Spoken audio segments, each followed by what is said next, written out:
Olá, meus amores do quinto ano, aqui é a tia Tamires. Vamos dar início agora à nossa correção da atividade da primeira aula, que é a nossa interpretação da nossa lenda, tá bom? Antes disso, eu espero que vocês tenham tido uma boa Páscoa.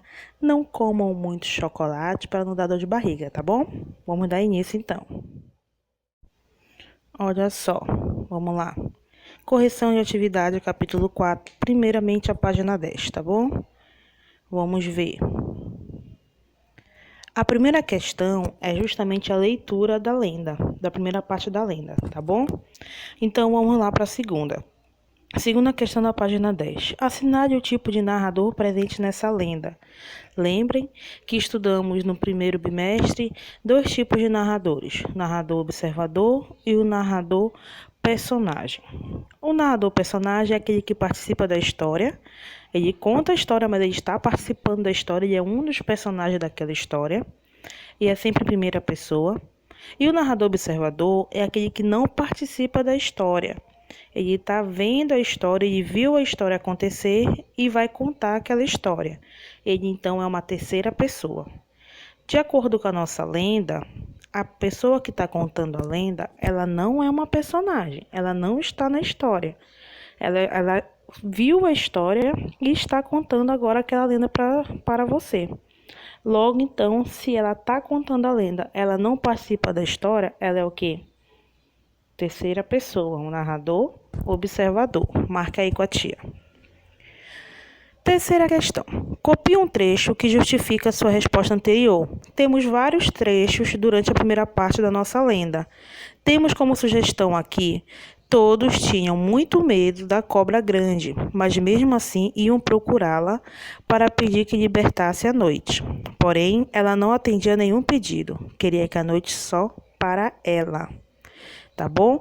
Lembre, quando a gente cita, faz citação de um pedaço de um texto que não é fala nossa, que nós tiramos do texto aquela citação, nós temos que colocar entre aspas, tá bom? Narração em terceira pessoa acontece quando o narrador observa os fatos e conta a história, sem participar dela. Percebe-se que esse narrador é observador pela presença de verbos na terceira pessoa, tá bom? Quarta questão. Nessa primeira parte do texto, que personagens fazem parte da história? Olha só, quem são os personagens dessa primeira parte? Os indígenas, né? A cobra grande, a árvore que foi falar com a cobra grande e o rio que fala com a cobra grande. Tá bom? Nessa primeira parte. Quinta. Segundo a lenda, por que não havia noite no início do mundo? Nós lemos a primeira parte, na primeira parte diz por que não havia essa noite. Por quê? Porque a cobra grande tinha o quê? Guardado a noite dentro de um caroço de tucumã. Muito bem. Sexta questão. Por que a cobra grande era temida? Por que tinham medo da cobra grande? Porque ela era muito grande e poderosa. Lembrem que ela era feiticeira. Sétima. Onde a cobra grande passava a maior parte do tempo? Ela passava a maior parte do tempo enrolada no tronco grosso de uma árvore que havia secado por causa do sol. Nós vimos logo no início do texto, tem essa informação. Que poder a cobra grande tinha? Qual era o poder que ela tinha? De aprisionar ou libertar à noite. Só ela podia fazer isso. Esse era o poder que ela tinha, tá bom? Nona, que prejuízos a falta da noite acarretava para os outros animais, para os outros seres da floresta? Quais eram os prejuízos? Que sem a claridade eles nunca o quê? Nunca sabiam quando terminava o dia, não é bom? Não é isso? Então eles nunca podiam dormir. Eles passavam o tempo inteiro acordados porque não tinha noite. Então eles não podiam descansar, já que o normal é a gente descansar quando anoitece, não é isso? Mas como não tinha noite, ninguém descansava, tá bom? Vamos continuar. Próxima questão, questão 10, última questão da página 10. Sobre a atitude da cobra grande, responda a questões a seguir. Letra A. O que levou a cobra grande a trancar a noite? Ela trancou a noite porque ela não queria dividir ela com ninguém. Ela queria a noite só para ela. Também está no nosso texto. Qual é a sua opinião sobre essa atitude da cobra grande? Bora conversar um pouco? Quando você tem uma coisa que não quer dividir com ninguém, não quer emprestar, Essa atitude, a gente chama ela de egoísmo, tá bom?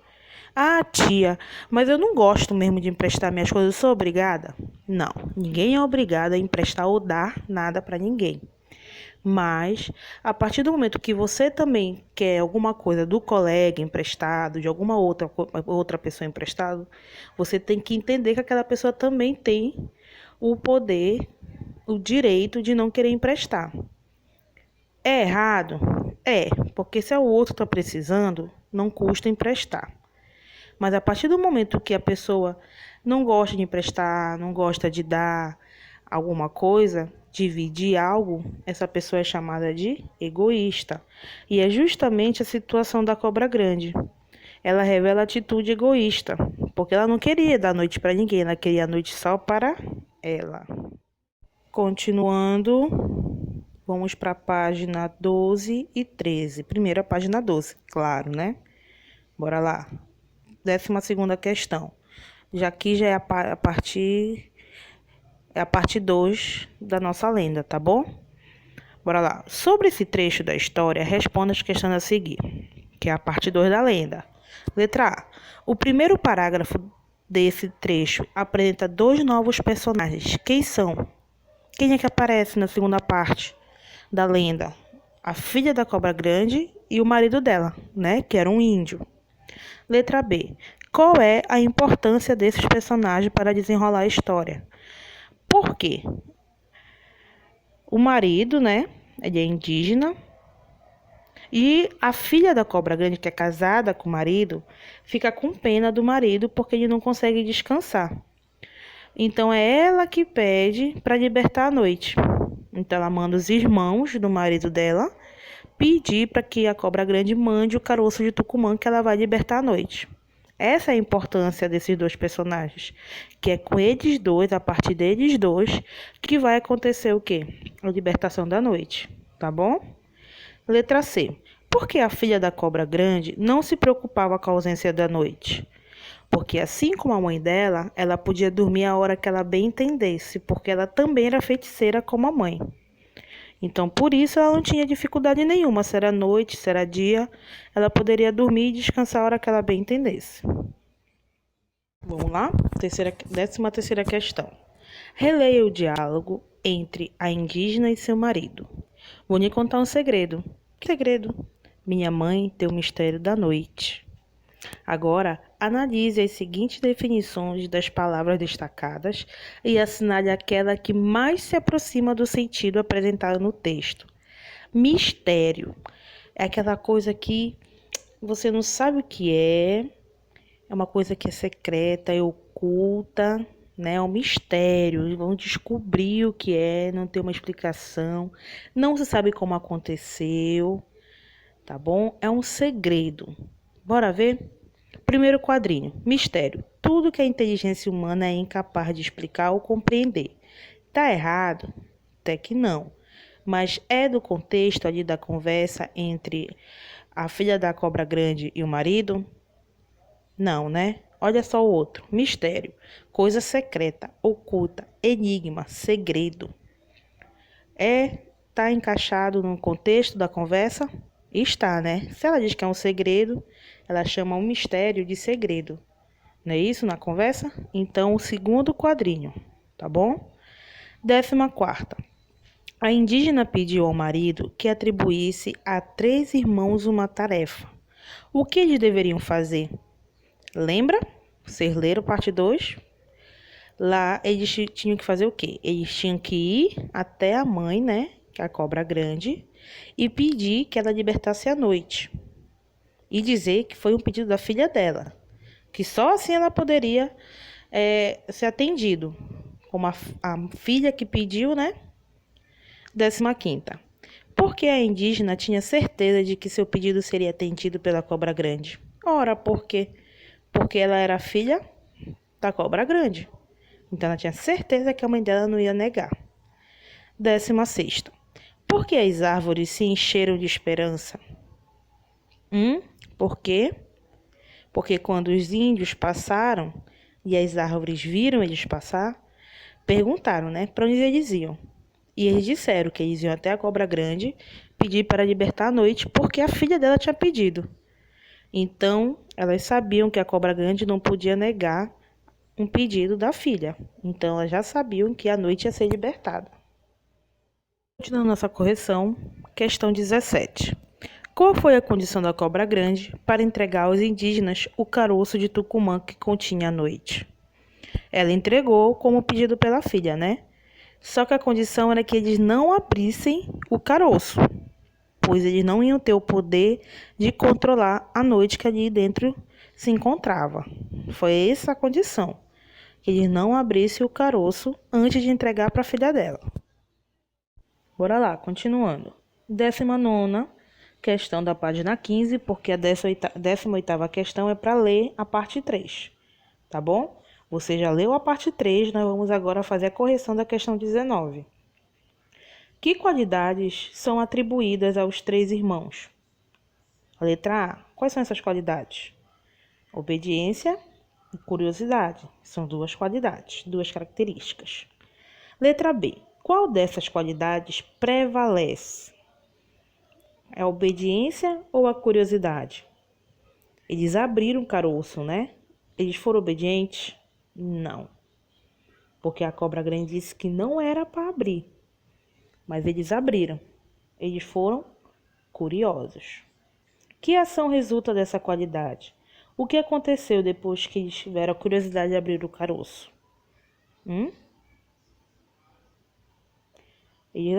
A qualidade da curiosidade levou eles a abrirem o caroço. Foi essa ação resultante da qualidade da curiosidade. A qualidade é curiosidade, né? E por causa dessa curiosidade, toda ação tem uma reação. Eles tiveram a ação da curiosidade e o que aconteceu? Eles abriram o caroço de Tucumã. Letra C. Depois dessa ação, algo deixa os irmãos assustados. O que aconteceu? Porque quando eles abriram o caroço, por causa da curiosidade deles, tudo ficou escuro, que eles não conseguiam enxergar um palmo à frente deles. Eles saíram correndo, mas se batendo em árvores, tropeçando em raízes, pedras, porque justamente eles não enxergavam nada. Bora lá, vou dar continuidade aqui. Estamos acabando, tá? Falta 2 páginas. Vamos lá. Questão 20.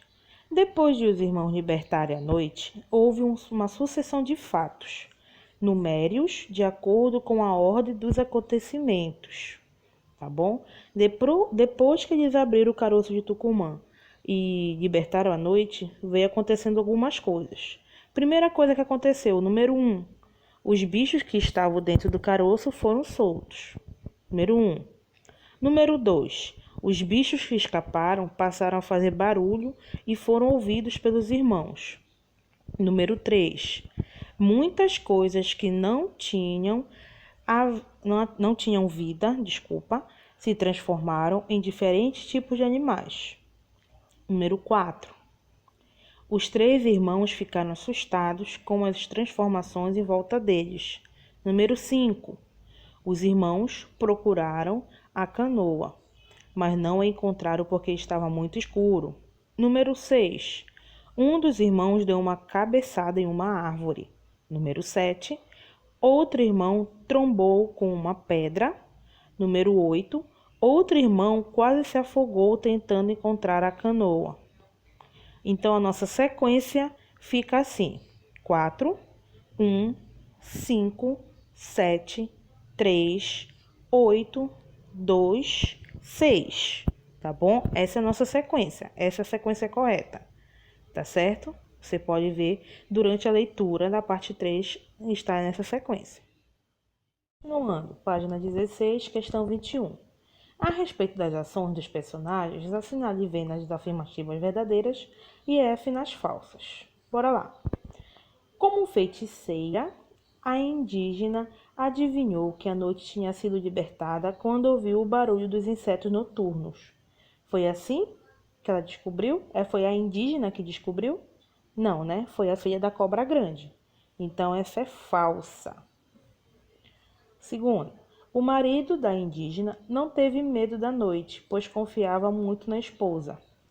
Falso também, ele ficou morrendo de medo, muito escuro. O terceiro quadrinho. A filha da cobra grande sabia o que fazer para trazer o dia de volta. Sim, ela sabia. Então é verdadeiro, tanto que ela trouxe, né? Quarto quadrinho. A indígena separou o dia da noite com um fio de cabelo, usando-o para cortar o espaço. A indígena separou o dia da noite com um fio de cabelo, usando-o para cortar o espaço. Verdadeiro ou falso? Falso. Aí no livro de vocês, na nossa correção, livro do professor veio errado. Mas é falso, que quem usou o fio de cabelo para cortar o dia da noite foi quem? A filha da cobra grande. Tá bom? Bora lá. Depois que a noite foi embora, os 3 irmãos foram perdoados pela indígena. Foram perdoados pela indígena? Não, não foram. Nem perdoados, nem eles não foram, né? Eles foram transformados em animais, não é isso? O último quadrinho. Por causa da desobediência, os indígenas foram transformados em macacos. Agora sim, aí é verdadeiro. Esse foi o castigo por causa da desobediência deles, certo? Finalizando aqui a nossa correção, nós temos nosso material de apoio, a mesma lenda contada de outro jeito, tá? A lenda do surgimento da noite, lá no material de apoio de vocês. Aqui nós vamos fazer ver a diferença entre a lenda de como surgiu a noite e a outra lenda, que é a lenda Tucumã, o surgimento da noite em Tupi, tá bom? Nós vamos ver a diferença entre elas duas. Lembrando que a outra lenda, que é a lenda do surgimento da noite, está no material de apoio de vocês, tá certo? Bora lá. Falta ser explicado. As duas lendas contam que como surgiu a noite. Isso é o que eles vêm explicando na lenda. Os personagens de como surgiu a noite é quem? A cobra grande, a árvore, o indígena, que é a filha da cobra grande, o marido da indígena, o rio, os irmãos do marido da indígena. E na outra historinha é quem? A filha da serpente, a serpente, o esposo da filha da serpente e os mensageiros. Tipo de narrador nas duas lendas é quem? A terceira pessoa, ou seja, o narrador ou observador. Tempo, em que tempo ocorre? É no passado, é no presente, é no futuro? Como é que ocorre aí essa lenda lá sendo contada? Dá para saber? Se é manhã, tarde, noite, se é hoje, se foi ontem, anteontem? Tem como saber? Não. Então, nas duas não há um tempo determinado, tá bom? Espaço, lugar onde se passa a história. Todas as duas histórias se passam aonde? Na floresta e na beira do rio, tá bom? Olha só, temos ainda a última questão da página 17, tá bom? Não deu para te colocar aqui no vídeo, mas nós vamos fazer aqui, tá? A segunda questão diz: compare as duas lendas e converse com a turma sobre as questões a seguir. Essas lendas atribuem a mesma origem para a noite? Elas atribuem? Sim, elas dizem que a noite surgiu de dentro do caroço de Tucumã, que estava preso dentro do caroço de Tucumã, né? É isso. Aqui nós terminamos a nossa correção, tá bom? Fiquem atentos para o próximo vídeo, que vai ser lançado também, a nossa segunda aula, que também haverá atividade, tá bom? Então, fiquem atentos, até a próxima aula e beijinho da tia Tamires. Não esqueçam de lavar as mãos. Beijos.